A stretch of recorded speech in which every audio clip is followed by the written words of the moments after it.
Esto es una producción de Mindalia Televisión y Mindalia Radio, audiovisuales sin ánimo de lucro de Mindalia.com, para aportar conocimiento y crear conciencia. Mindalia.com, la primera red social de ayuda altruista a través del pensamiento.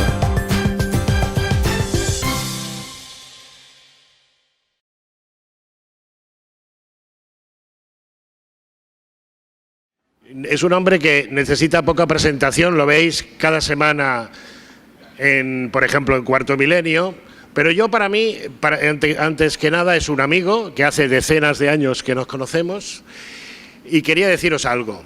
Actualmente, la persona con mayor información,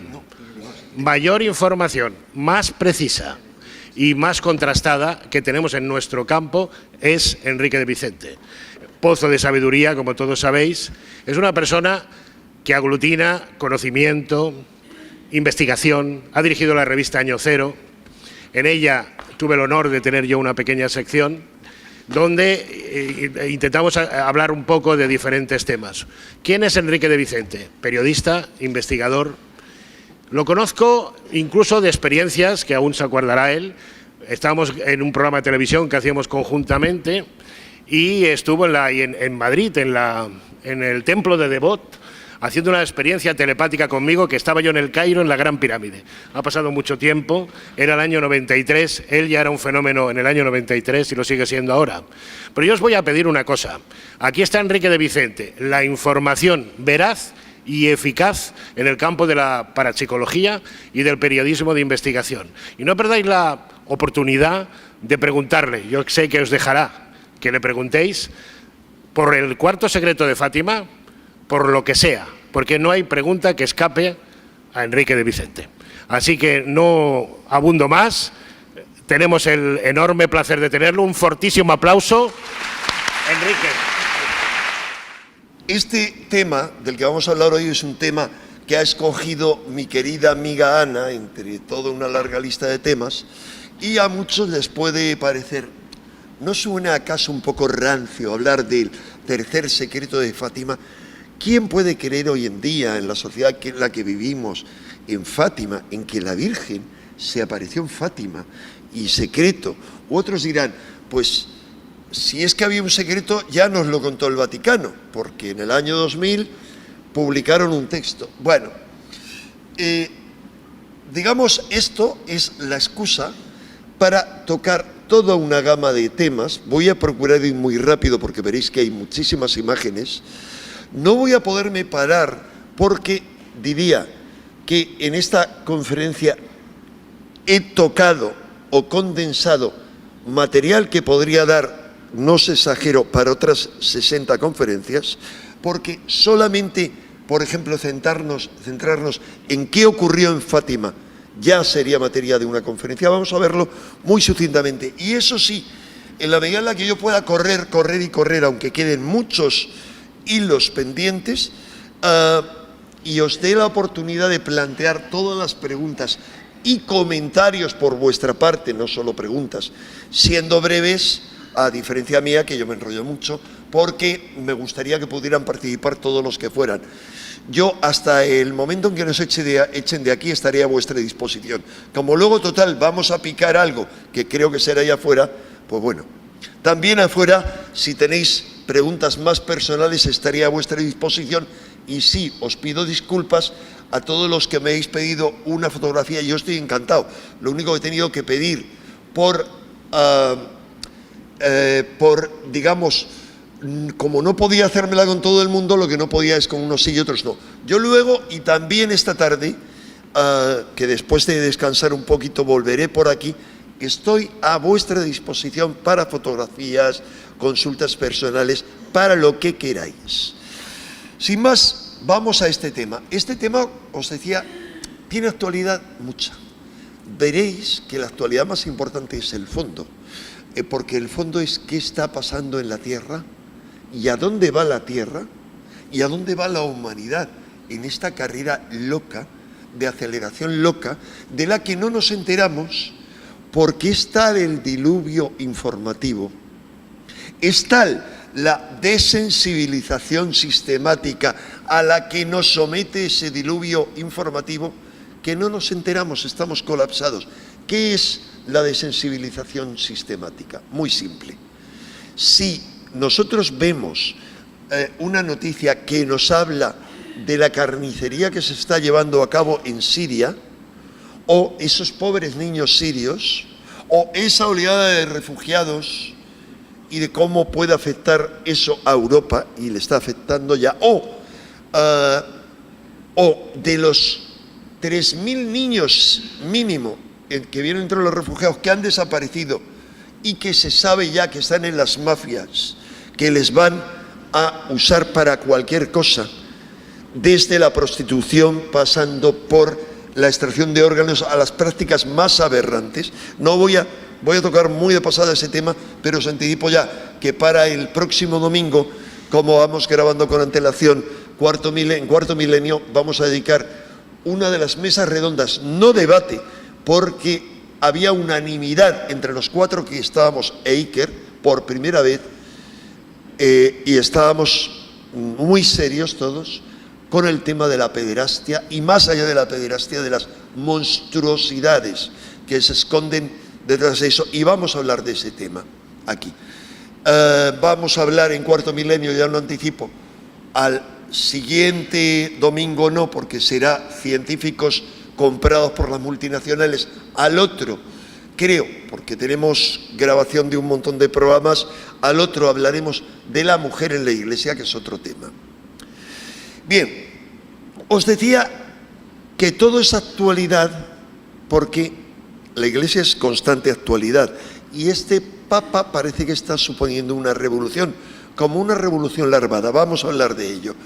Normalmente hay una creencia entre los católicos, yo me he educado, como la mayoría de vosotros, como católico, y lo he sido hasta los 17 años, incluso muy practicante, en que aclaro mi posición, porque muchos podrán pensar, algunos podrán pensar, pero este es un meapilas, este se cree estas historias que cuentan. Otros pensarán, es un irrespetuoso con los que somos creyentes. Bien, yo en ese momento dejé de creer en la Iglesia, es decir, pasé en los 17 años de ser de comunión semanal y cercano a entrar al Opus Dei, es decir, estaba en ese momento, tras haber estado en muchas otras cosas, a no volver a pisar una iglesia prácticamente, porque me encontré ante el engaño, ante que yo hacía muchas preguntas y no decían nada. Incluso la gente que trataba de meterme a mí y a un grupo que estaba conmigo, al Opus, ya al final se reían de mis preguntas como los curas, y decía, ¿pero qué es eso de reírse? O sea, respóndeme, no te rías. ¿O qué pasa? Lo que pasa es que, como tanta otra gente en tantos sitios y en tantas sectas modernas o sistemas de creencias modernos que se dan como respuesta a ese vacío de la Iglesia, son dogmas. O sea, son nuevas cárceles mentales. Se tratan de cambiar unas por otras. Bien, la creencia instaurada por parte de la jerarquía vaticana es que algo tan sagrado como el Espíritu Santo es quien elige a cada papa.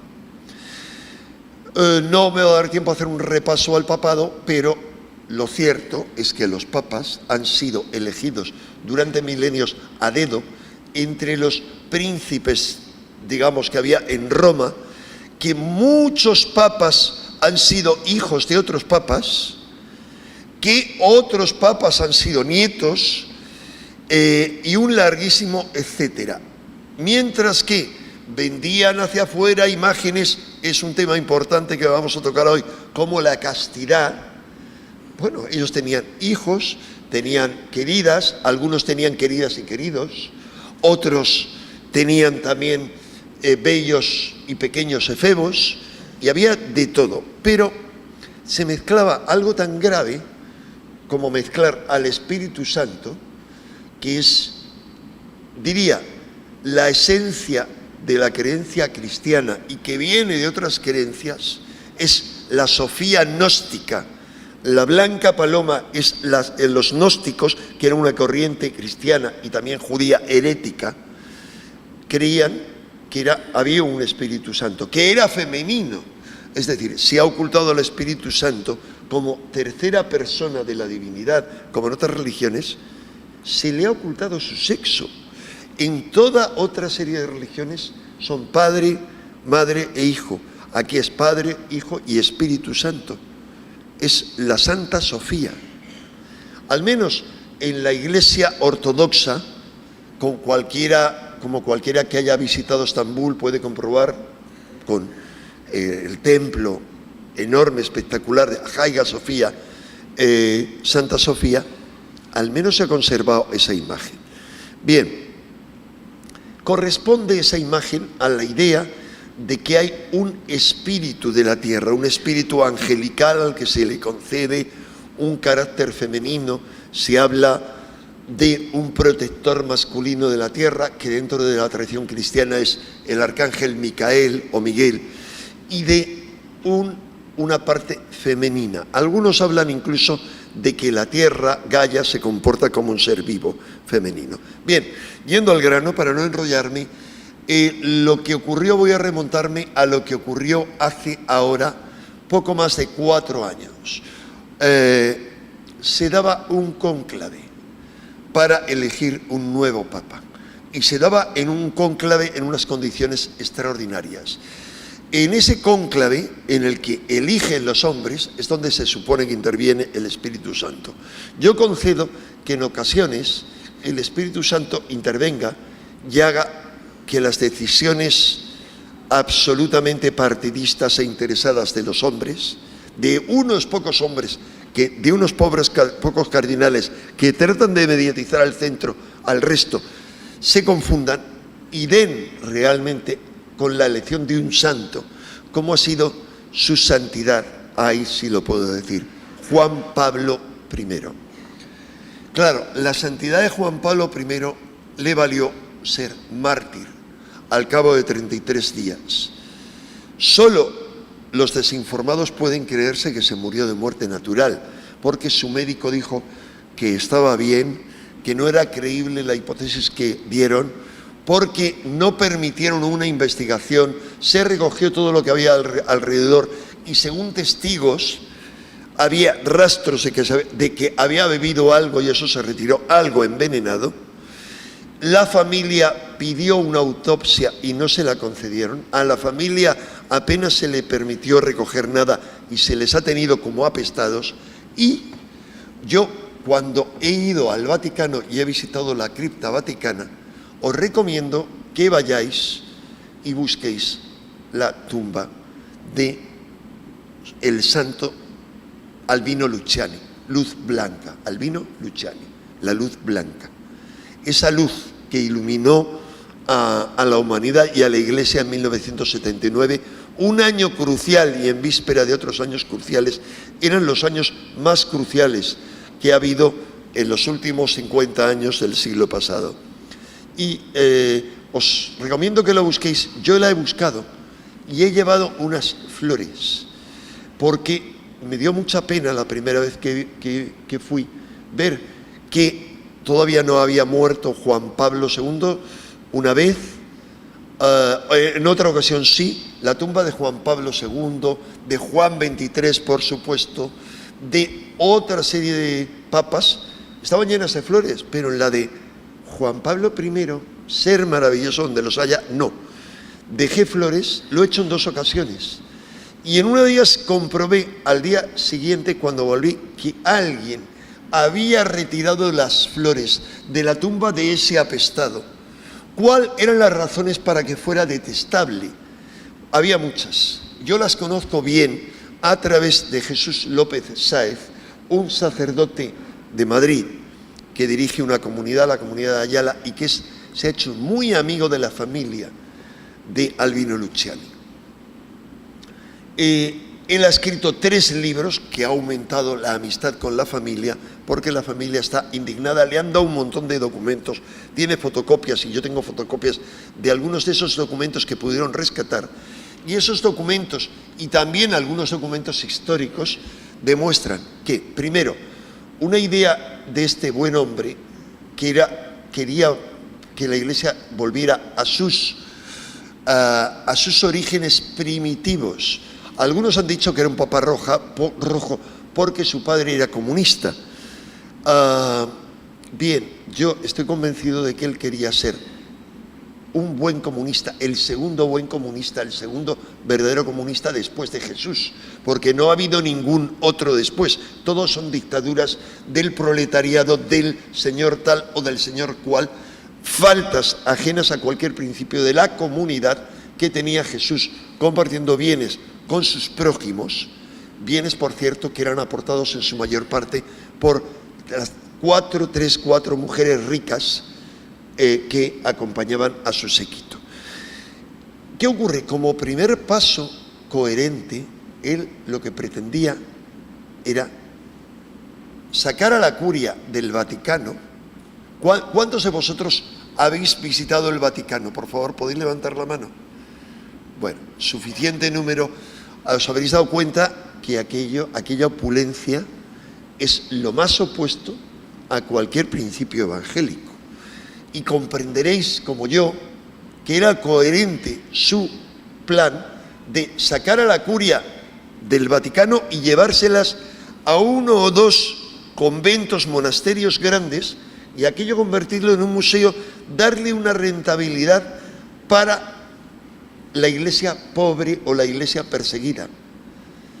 Claro, una idea como esa era insoportable para los príncipes de la curia, que aún hoy con Francisco al frente siguen algunos de esos príncipes, como vamos a ver a uno de ellos, Bertone, pero otros muchos, gozando de apartamentos de 650 metros lujosísimos, cuadrados lujosísimos, con obras de arte, con un largo etcétera, e incluso, no voy a morderme los labios al decirlo, con un puticlub abajo, instalado, lo del puticlub, por supuesto también en ocasiones masculino, instalado en un edificio que unas pobres monjas les han alquilado.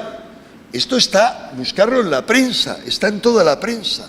Al igual que vais a encontrar en la prensa cómo entre los escándalos que se revelaron antes de que, digamos, dejase su puesto Benedicto XVI, había habido grabaciones de la policía por un escándalo, digamos, de Hacienda, a uno de los nobles, nombrado noble por el Vaticano, en la que se hablaba de en lugar de una madame, el madame que tenía sus hermosos efebos, y se dice en eso que ofrecían los servicios también. Ojo, era muy interesante. El madame era el director del coro vaticano. Vale. Y entre los efebos cuyos servicios se ofrecían había seminaristas, bueno, gente de fuera y gente de dentro. Y uno de ellos escribía los servicios de uno de ellos bien dotado, no os voy a dar las dimensiones de las que se hablaban, pero bueno, un tío negro de 2 metros de altura y correspondiente instrumento. La cuestión es, no, yo por eso os aclaraba antes que mi postura es que sigo siendo creyente en Jesús absolutamente, y descreído totalmente de ese nido anticristiano que gente santa como él han tratado de purificar.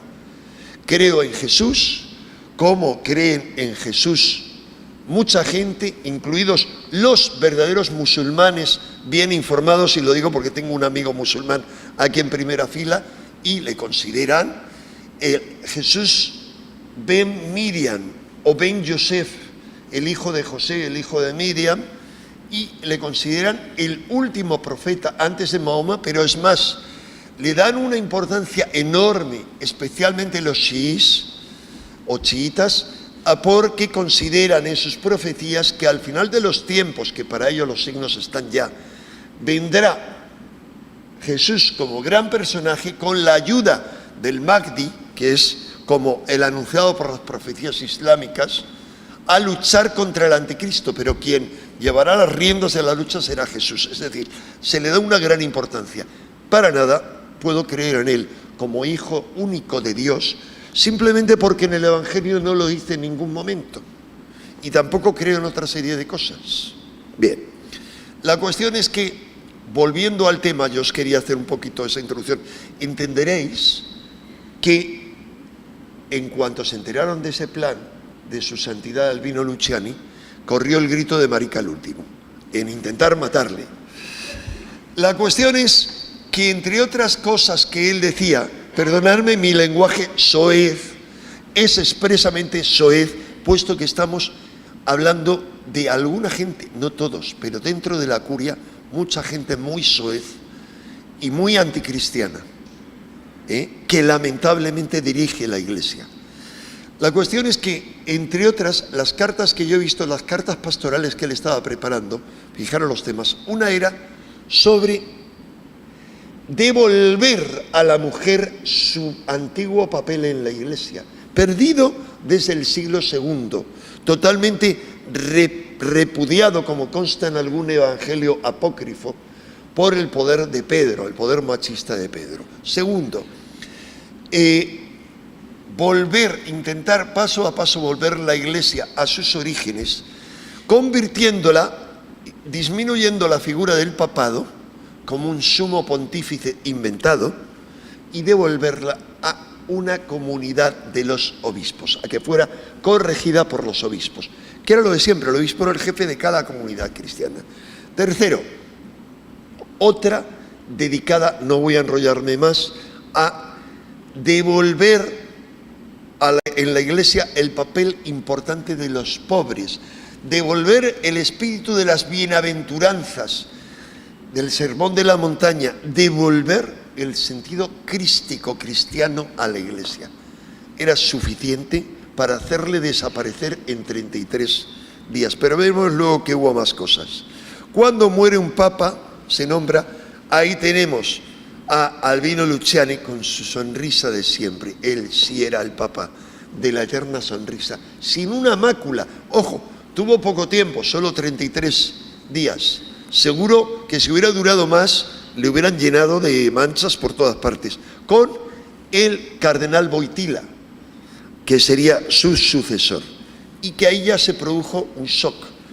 Y era un papa del este, un papa eslavo, el primer papa eslavo de la historia. Fue un shock. Nada comparable con el siguiente shock del primer papa hispano, el primer papa americano, o sea, de fuera de Europa y de el Mediterráneo. Todos los papas habían sido del Mediterráneo, de ese entorno, y el primer papa jesuita, que no había habido ningún anterior. Pero bueno, la cuestión es que finalmente llegamos, después de la muerte de Wojtyła, con toda la revolución que supone, a Benedicto XVI. La renuncia de Benedicto XVI se nos cuenta que es la primera después de otro papa. Os lo sintetizo. Cuando uno estudia la historia de los papas, ve que no hay ninguna renuncia comparable a la de Benedicto. ¿Por qué? Porque en la mayoría de los otros casos eran tales los chanchullos, las peleas a muerte que había, porque cada grupo de interés dentro de los estados romanos quería colocar a los suyos en el trono de San Pedro, que no había tal renuncia. En el caso de Clemente V, que es el gran caso que se pone como modelo, al pobre Clemente V, por una de esas peleas salvajes que desataban verdaderas guerras a muerte por ver quién se sentaba en ese trono, para evitar esa pelea, es un pobre ermitaño, hombre casto varón de vida santa, al que le obligan a bajar de la montaña donde vive aislado, así, con soldados, le obligan a ponerse la tiara, hasta que al cabo de los meses el pobre hombre ve que es imposible, que no puede con eso, no puede con tanta maldad tan anticristiana, y él dimite y se va. Eso le costará la muerte, y muerte de forma cruel, según han demostrado un hallazgo arqueológico de hace unos 10 años aproximadamente, en el que se ha descubierto su cráneo atravesado por un clavo. Es decir, lo mataron atravesando el clavo, con el cráneo de su santidad, con un clavo. Así que no hay precedente real similar a la de Benedicto, y desde luego nunca ha habido un papa emérito como él. Lo interesante, y voy a ir muy rápido, porque he reciclado dos conferencias y las he mezclado en la misma, es que hubo muchos signos en los tiempos rodeando a la dimisión. Lo llamo dimisión, es renuncia realmente. Es decir, no podía con ese peso por algún motivo. Hubo un montón de signos. El más importante es que se produjo un día 11, el 11 de febrero del año crucial de 2012, que no fue crucial porque fue la gran revolución traicionada, la última de todas las revoluciones que han sido traicionadas, como fue traicionada la mayor revolución que ha habido para mí en toda la historia de Occidente y quizá del mundo, que era la revolución de Jesús el Cristo, que no tardaron mucho en traicionar absolutamente. Pues os decía que un día 11. ¿Qué tiene de interesante ese 11 de febrero? Os recomiendo ir a la Wikipedia, lo acabo de hacer ahora, y no hay tantos hechos como yo recogí aquel día, pero es suficiente. Mirad la Wikipedia en español y vais a ver los hechos que ocurren y compararlos con año anterior, año posterior, otros meses, y veréis que hay un conjunto anteriormente y un montón de accidentes de todo tipo en todas partes del mundo. ¿Y qué sería? Hablaba el día 11 porque es importante, perdón, para no ir saltando. Es todo un símbolo. Por ejemplo, el ataque del 11 de septiembre, el atentado de Madrid del 11 de marzo, el gran terremoto con tsunami que se desató en Fukushima y en todo Japón el 11 de febrero de 11 de marzo, perdón, de 2011, es decir, aniversario de nuestro 11 de marzo, digamos, asolando la central nuclear de Fukushima y contaminando a tal punto el mar que no tenemos conciencia, pero que hoy en día la contaminación radiactiva de los océanos alcanza las costas españolas. O sea, es más difícil, por supuesto, que llegue aquí, gracias a esa maravilla que es el Estrecho de Gibraltar.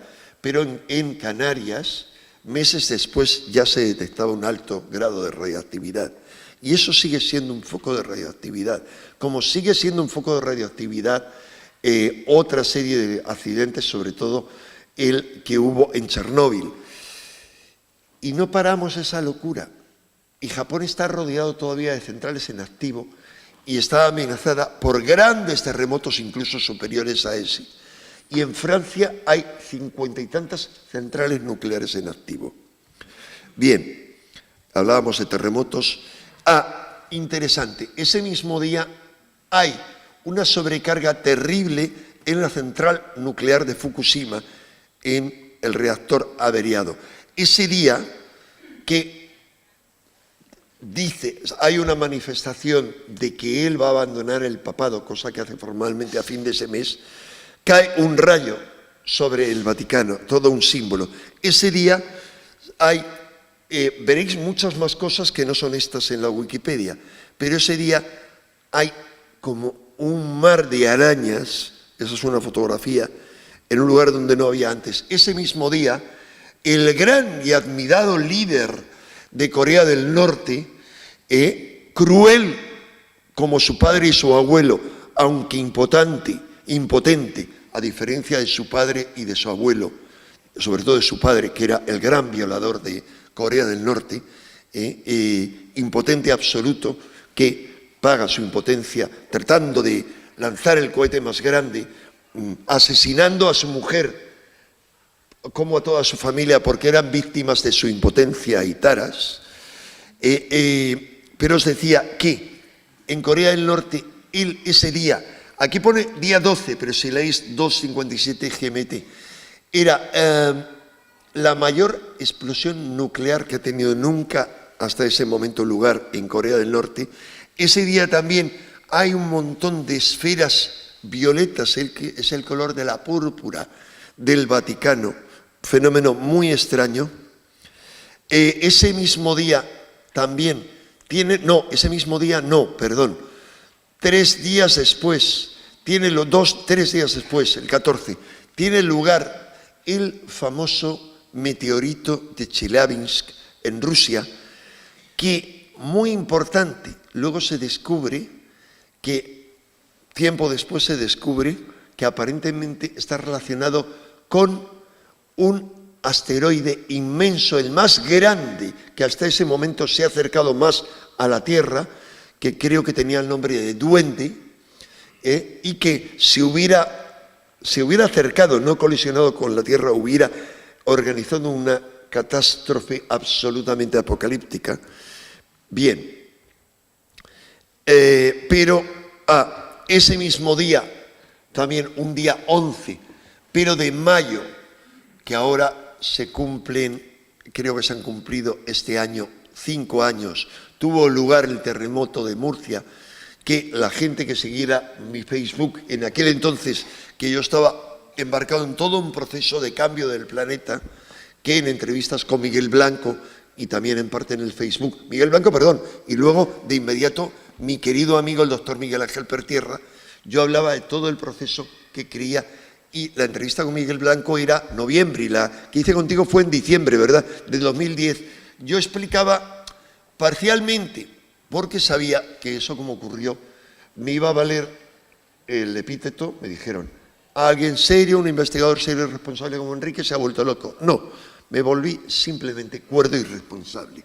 Es decir, por mucho que yo hubiera andado cuidando mi imagen, mi fama, mi ego valía una mierda, con perdón, es que es la palabra que para mí corresponde al ego, en comparación con si yo podía hacer algo, podía dar un mensaje que permitiera a algunos hacer algo por el proceso que para mí se libraba en la Tierra. Y que yo lo describí claramente, entendía, y es una historia larga, que era la apertura de una serie de puertas, lo llamaba yo así, aunque eran cosas muy distintas, que empezaba el 21 de diciembre del 2010, continuaba el 21 de marzo del 2011, el primero en Perú, en los Andes, el segundo de 2011 en Egipto, y concretamente en la Gran Pirámide. Miguel Ángel se acordará que así se lo dije, y cuidado, no se había producido la revolución, la primavera árabe, traicionada, pisoteada y convertida de una esperanza en un infierno por los poderes que dirigen este asqueroso mundo, el creado por esos poderes.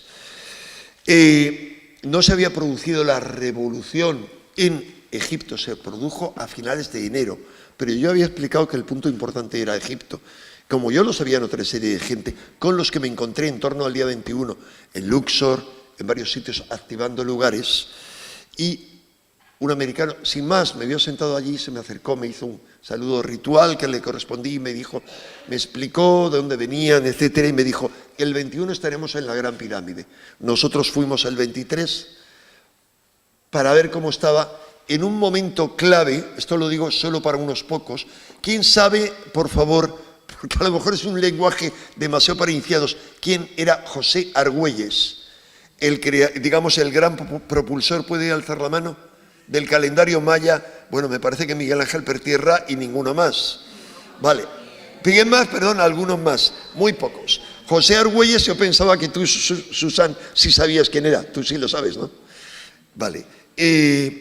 José Argüelles, en el momento en que nosotros estábamos en la Gran Pirámide, él ha sido el propulsor del gran mito de 2012 como fin de la cuenta larga del calendario maya. Nada, la estupidez esa de fin del mundo es solo cosa de tarados, alucinados e intoxicadores, que trataban de convertir algo que era muy importante en una creencia de unos pocos locos. Pues bien, José Argüelles, en el momento en que nosotros estábamos en la Gran Pirámide, viendo claramente que se había abierto una puerta de luz, una antigua conexión a las estrellas, José Argüelles dejaba su cuerpo en ese preciso momento, eso me enteré tiempo después, y seguramente volvía al mundo del que él había llegado para hacer su labor en esta tierra. La cuestión es que el día 11 es una obsesión para millones de personas que desde antes del 11 de septiembre teníamos la obsesión con el 11 del 11, que mirábamos a un reloj y veíamos 11 del 11. No sé, ¿es así, Susan? Tú sí, ¿no? Eres una de las que has tenido eso. ¿Quién más ha tenido esa obsesión, esa fijación? Por favor, os pido que alcéis las manos. No os voy a pedir que alcéis las manos más, bueno, unos cuantos. A mí hay infinidad de gente que me sigue diciendo, algo nos dice eso, y para mí ese algo es algo más importante. O sea, no es solo de todo lo que ha ocurrido, sino algo más. Es un acontecimiento, algo, un símbolo tan fuerte, además de que sea el símbolo de la apertura de puertas, tan fuerte que yo creo que es algo que está todavía por venir y que marcará algo que marca de forma tan definitiva el inconsciente colectivo, un impacto de tal calibre que es un impacto, es como un seísmo gigantesco que en sus ondas expansivas recorre no solo el espacio sino el tiempo, también hacia atrás, y por eso nos llega esa repercusión. Es mi interpretación muy mía y sin ningún fundamento más que la mera intuición de por qué nos impacta tanto eso. La cuestión es que el Papa, que había estado rodeado de símbolos, esto es un chiste, pero yo, ¿por qué lo he puesto? Porque yo cuando vi al Papa en Madrid, no sé quién le vio por la televisión y vio como un vendaval tremendo, la lluvia, se le caía el gorro, o sea, le ocurría esto.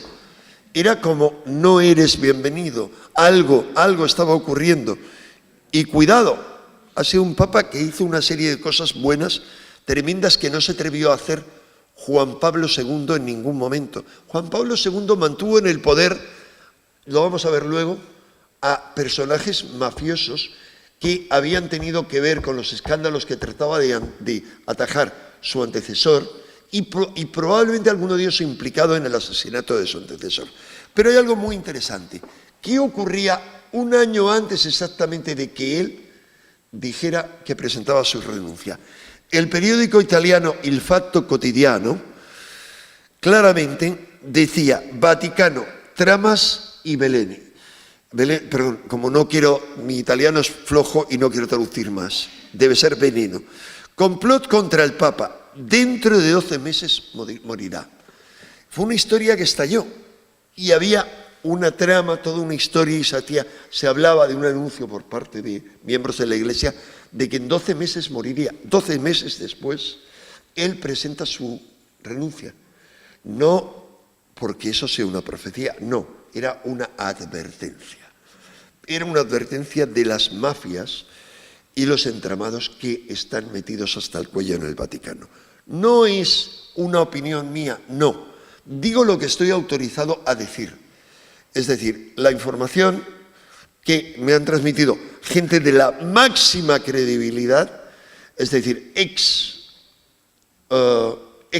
jesuitas del más alto nivel, con el más alto rango, y luego que han ocupado el más alto rango en la sociedad civil, me autorizaron a decir, cuidado, si non è vero ben trovato, dirían los italianos.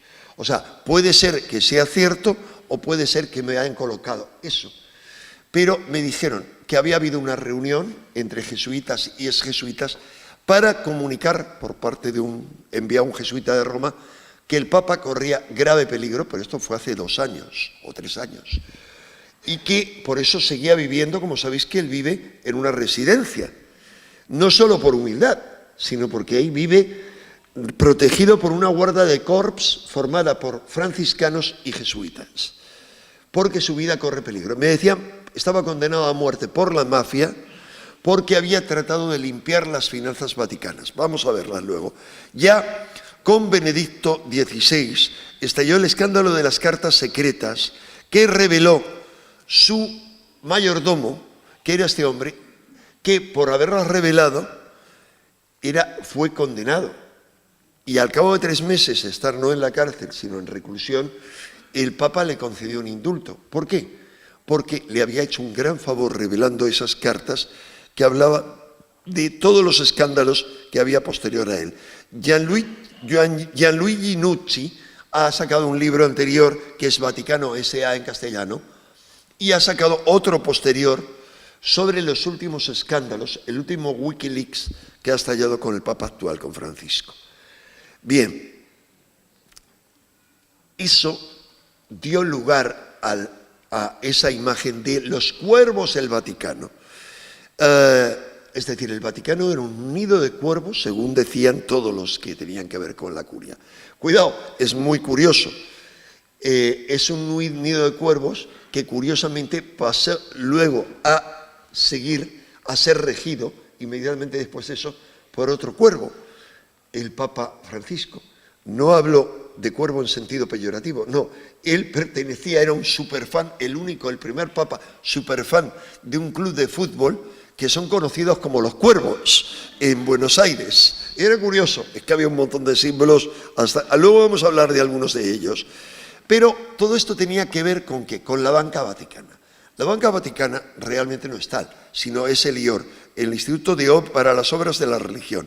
Se supone que el IOR recoge el dinero de todas las iglesias, todos los bienes que les han dado al Vaticano, y se supone que esos bienes deberían ir a parar a los pobres.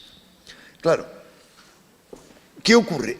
Que se supo ya entonces que el 80% de ese dinero iba a parar a otros fines, a muchos, entre otros a pagar los apartamentos lujosos y las tarjetas black. No lo digo, es que realmente existen tarjetas opacas que tenían los cardenales y altos miembros de la curia, que lo gastaban en lo que fuera, incluido en pagar los servicios que les hacían, servicios especiales, ellos que aparentemente estaban, redentos del sexto mandamiento, que era solo para el resto de los fieles. La cuestión es que un gran escándalo financiero golpeó al Vaticano, toda la prensa lo comentó. Y ese escándalo se remontaba a otros anteriores, en los cuales se veía que el dinero del Vaticano, del Banco Vaticano, había sido invertido para producir, beneficios en temas tan diversos como, minoritario pero cierto, en una fábrica de preservativos. O sea, el Vaticano predicaba que había que tener hijos y que el preservativo no se debía usar. Estamos hablando de los años 40, 50. Y invertían en eso.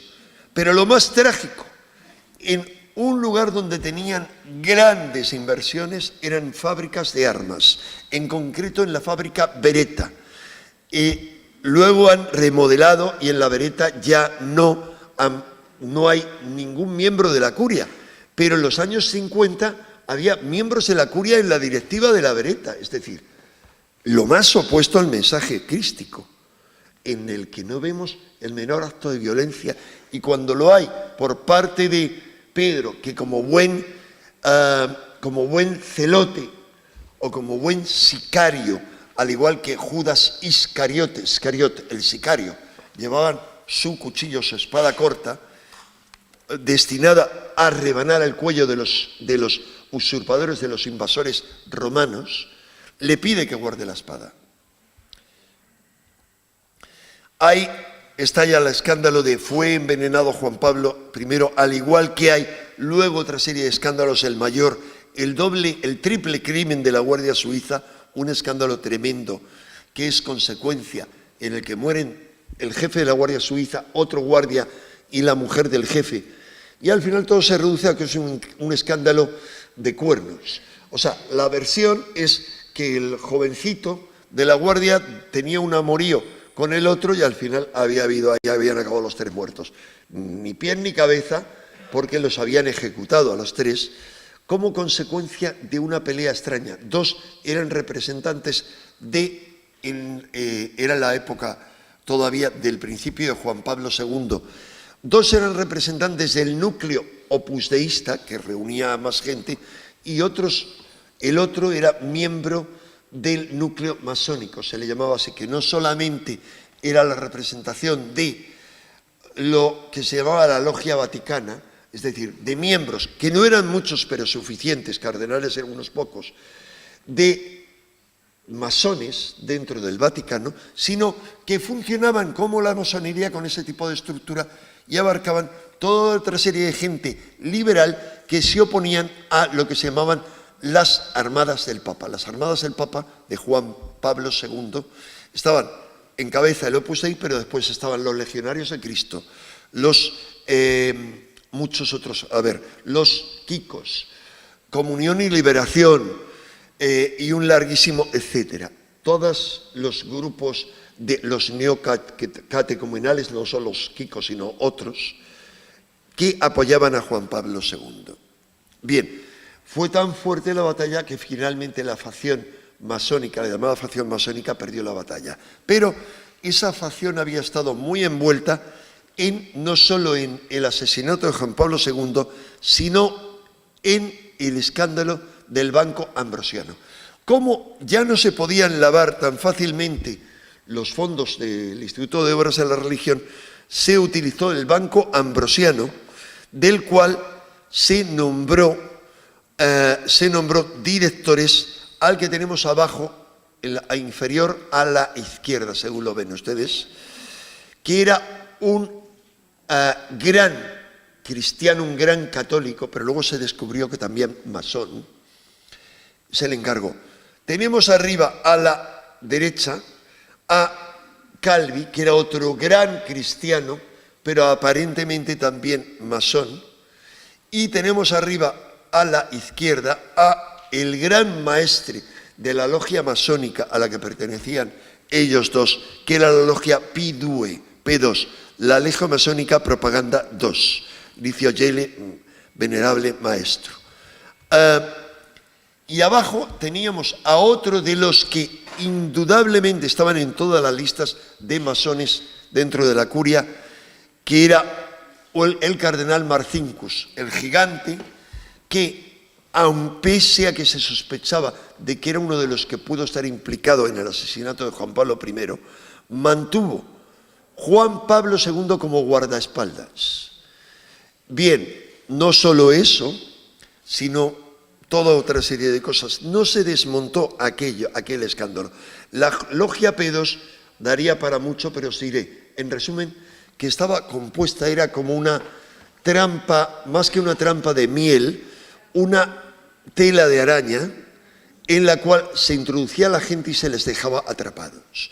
Una tela de araña en la que, como estaban implicados en muchas cosas, cualquier miembro de la logia P2, que era una logia irregular, es decir, no reconocida por las autoridades masónicas, pero cualquiera que estaba tenía que servir a los fines, salvo ser víctima de escándalo.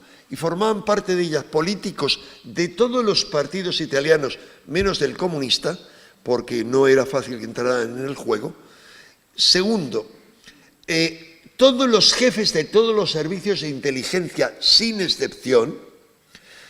Y tercero, empresarios de todo tipo, incluido, por supuesto, el único miembro de la logia P2 que no solo salió incólume de ese escándalo, sino que llegó a ser presidente de Italia, Berlusconi, era miembro de la logia P2. Olivetti, etcétera, un largo etcétera. Se supo después que la logia P2 organizaba simultáneamente atentados de extrema derecha y extrema izquierda. Y lo hacía, ¿cómo? En colaboración estrecha con la mafia, por un lado, y por otro lado, con lo que se llamó en Italia la Operación Gladio. La Operación Gladio hoy en día es historia, gracias a que dos primeros ministros, uno de ellos Giulio Andreotti, han hablado claramente de ella. O sea, es absoluta historia. Y formaba parte de una red de ejércitos secretos de la OTAN, creados después de la Segunda Guerra Mundial, durante la Guerra Fría, y establecidos en toda Europa. ¿Para qué? Para que en el caso de una invasión que se temía por parte de Stalin, o luego una invasión rusa, o si triunfaba un partido comunista en Italia o en cualquier otro país, pero Italia era el más probable, pudieran alzarse, gladio es la espada corta de los gladiadores, para hacer un movimiento de resistencia.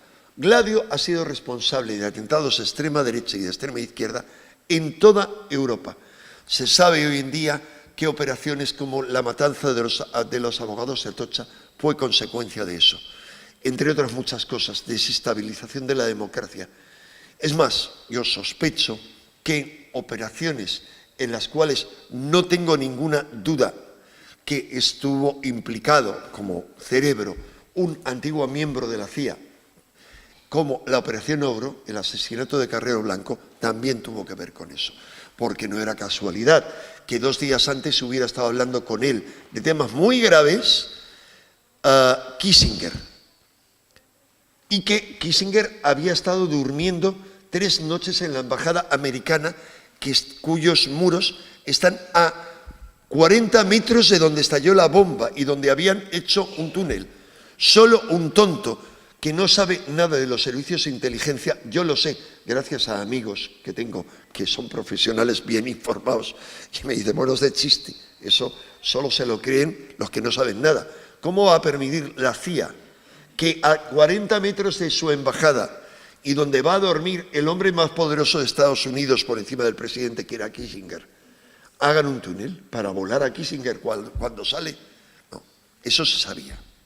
Bien, no quiero enrollarme, solamente mostraros las tramas tan tremendas y cómo la mafia es muy importante, sobre todo cuando me oigáis hablar, lo que cuento en el programa de la pederastia, de cómo esa red infame, esa telaraña infame que han tendido con la pederastia, no, con las mayores abominaciones. Iker me pedía perdón por haberme obligado de alguna manera a que me he metido no a través de la Deep Web, el pobre Iker, una vez, la web profunda una vez se metió en el pasado, me escribió a las tantas de la mañana, desasosegado, bueno, me dijo que había llegado a vomitar de lo que había visto ahí.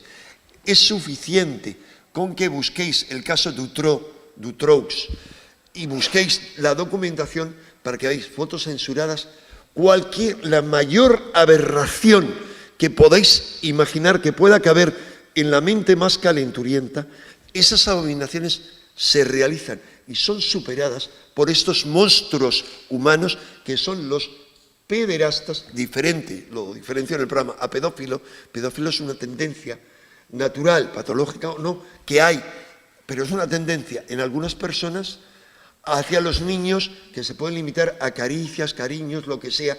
El pederasta es el violador, el abusador. Abusador, una violación se lleva a cabo cuando alguien es una figura de autoridad. Yo soy tu padre, o soy tu padre espiritual, el cura, o soy el director del gimnasio, como en el caso Karate, una figura de autoridad, y la mente del niño, el niño no consiente. Al niño se le crea un shock, un trauma, una división de su personalidad, porque no sabe diferenciar, no sabe entender. Bien, eso es una violación en toda regla. ¿Por qué hablaba de esto?